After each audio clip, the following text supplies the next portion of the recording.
കെപിസിസിയുടെ ഗൃഹസമ്പർക്ക പരിപാടി ഇന്ന് സംസ്ഥാനത്ത് നടക്കുകയാണ്. ഇപ്പോൾ നമ്മോടൊപ്പമുള്ളത് UDF convener Adoor Prakash MP ആണ്. അദ്ദേഹത്തിന്റെ വാർഡിൽ തന്നെയാണ് ഇന്നിപ്പോൾ ഗൃഹസമ്പർക്ക പരിപാടി ഇപ്പോൾ നടക്കാൻ പോകുന്നത്. എത്രമാത്രം പ്രതീക്ഷയുണ്ട് UDFന്? UDFനെ സംബന്ധിച്ചിടത്തോളം ഞങ്ങൾക്ക് വരാൻ പോകുന്ന നിയമസഭാ തെരഞ്ഞെടുപ്പിലും അസംബ്ലി തെരഞ്ഞെടുപ്പിലുമൊക്കെ വലിയ മുന്നേറ്റം കേരളത്തിൽ ഉണ്ടാകാൻ പോകുന്നു എന്നുള്ള പ്രതീക്ഷയല്ല, അത് ഒരു വിശ്വാസവും, ആ വിശ്വാസം തീർച്ചയായിട്ടും ഞങ്ങളെ സംബന്ധിച്ചിടത്തോളം അത് നന്നായി മുമ്പോട്ട് പോകും എന്ന് വിശ്വസിക്കുന്ന ഒരാളാണ് ഞാൻ.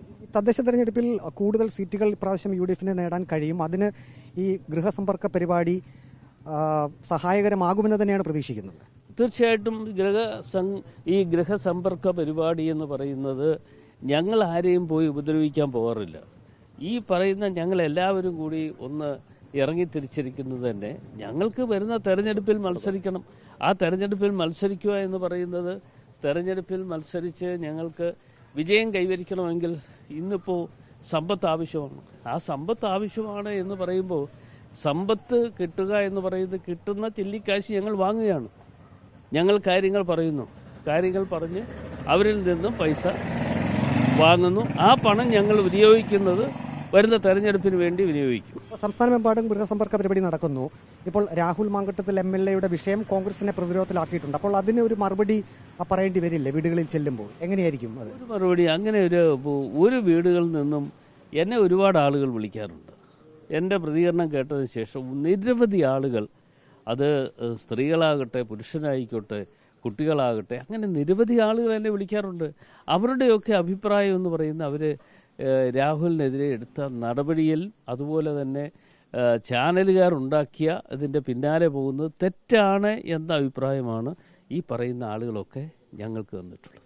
രാഹുൽ മാങ്കട്ടത്തിൽ MLA താൽക്കാലിക നടപടി മാത്രമാണ് ഈ സസ്പെൻഷൻ എന്നുള്ളത്. സ്വാഭാവികമല്ലേ? അതിപ്പോൾ ഞങ്ങൾ ഒരു തീരുമാനം ഞങ്ങളുടെ പാർട്ടി എടുത്തതല്ലേ. പാർട്ടിയുടെ KPCC അധ്യക്ഷൻ എന്നുള്ള നിലയിൽ അദ്ദേഹം എടുത്ത ഒരു തീരുമാനം താൽക്കാലികമായി നടപ്പാക്കുന്നു. കാര്യങ്ങൾ അന്വേഷണം നടത്തി എന്തെങ്കിലുമൊക്കെ കാര്യങ്ങൾ പുറത്തു വന്നു കഴിഞ്ഞാൽ, അതിൻ്റെ സത്യസ്ഥിതി നിജസ്ഥിതി എന്താ എന്നതിനെക്കുറിച്ച് കാര്യങ്ങൾ പുറത്തു വന്നു കഴിഞ്ഞാൽ ഈ കാര്യങ്ങളൊക്കെ കെട്ടടങ്ങും. മാത്രമല്ല, ഇന്നിപ്പോൾ ഈ സ്റ്റോറികൾ ഉണ്ടാക്കാൻ വേണ്ടി നിരവധി ആളുകളെ സമീപിക്കുന്നതായിട്ടും ഞങ്ങൾക്കൊക്കെ അറിയാം. ഞങ്ങളത് പുറത്തു പറയുന്നില്ല എന്ന് മാത്രമേ ഉള്ളൂ. പറയേണ്ട സമയത്ത് ആ കാര്യങ്ങൾ പറയും. നിയമസഭയിൽ അദ്ദേഹം വരുമ്പോൾ LDF സ്വാഭാവികമായും ഒരു പ്രതിഷേധം അല്ലെങ്കിൽ ഒരു എതിർപ്പ് പ്രകടിപ്പിക്കുമല്ലോ. അല്ല, നിയമസഭയിൽ എല്ലാവർക്കും ഉള്ള അവകാശമാണ്. അതല്ലാതെ കണ്ട് നിയമസഭയ്ക്കകത്ത് DYFIക്കാരെ കയറ്റാൻ ഉള്ള ഏർപ്പാടുകളൊന്നും ഉണ്ടാകത്തില്ല. ജനാധിപത്യത്തിൻ്റെ ശ്രീകോവിലായ നിയമസഭയിൽ അവിടെ വരുന്നത് തിരഞ്ഞെടുക്കപ്പെട്ട ആളുകളാണ്. തിരഞ്ഞെടുക്കപ്പെട്ട ആളുകൾ അവിടെ വരുന്നതോടൊപ്പം തന്നെ ശ്രീ രാഹുൽ അവിടെ വരും. രാഹുലിന് പ്രൊട്ടക്ഷൻ കൊടുക്കേണ്ട എല്ലാ ഉത്തരവാദിത്വവും സ്പീക്കർക്കാണ്. ബഹുമാന്യായ സ്പീക്കറാണ് നടക്കുന്നത്. ബഹുമാന്യായ സ്പീക്കർ ബാക്കിയുള്ള 139 MLA-മാർക്ക് കൊടുക്കുന്ന അതേ പ്രൊട്ടക്ഷൻ ഒരു MLA എന്നുള്ള നിലയിൽ അദ്ദേഹത്തിന് കൊടുക്കണം. അത്രയേ ഉള്ളൂ. ഒരു ചോദ്യം കൂടി. ആഗോള അയ്യപ്പ സംഗമം നടത്താൻ LDF സർക്കാർ ഉറച്ചു തീരുമാനിച്ചിരിക്കുന്നു. മുഖ്യമന്ത്രി പിണറായി വിജയൻ പറഞ്ഞത് ഇത് ദേവസ്വം ബോർഡിന്റെ പരിപാടിയാണ്, സർക്കാർ അതിനെ സഹായിക്കുന്നു എന്ന് മാത്രമേ ഉള്ളൂ എന്നാണ്.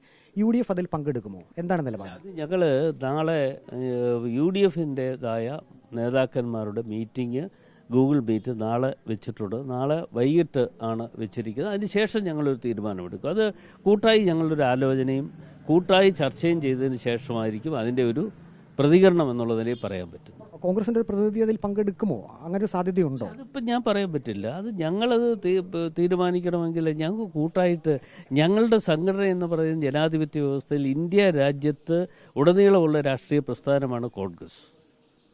ഇന്ത്യ രാജ്യത്ത്, അതല്ലാതെ കണ്ട് കേരളത്തിലോ അല്ലെങ്കിൽ പണ്ടുണ്ടായിരുന്ന പോലെ പശ്ചിമ ബംഗാളോ അതല്ലെങ്കിൽ ത്രിപുരയിലോ ഇപ്പോൾ അവിടെയൊന്നും ഇല്ല. അതൊരു വേറൊരു കാര്യം. എങ്കിലും ഇങ്ങനെയൊക്കെയുള്ള ഒരു പ്രസ്ഥാനമല്ല കോൺഗ്രസ് എന്ന് പറയുന്നത്. ഇന്ത്യ രാജ്യത്ത് വ്യാപകമായി ഇന്ത്യയുടെ മണ്ണിൽ വളർന്ന് പന്തലിച്ച പ്രസ്ഥാനമാണ് കോൺഗ്രസ്. അപ്പോൾ ഞങ്ങൾക്ക് വളരെ വ്യാപകമായി ചർച്ചകൾ നടത്താനുണ്ട്. ആ ചർച്ചകൾക്ക് ശേഷം ഇക്കാര്യത്തിൽ തീരുമാനമെടുക്കും. തദ്ദേശ തെരഞ്ഞെടുപ്പിനെ UDF ഒപ്പം തന്നെ കോൺഗ്രസും ശുഭപ്രതീക്ഷയോടുകൂടി നോക്കിക്കാണുന്നു.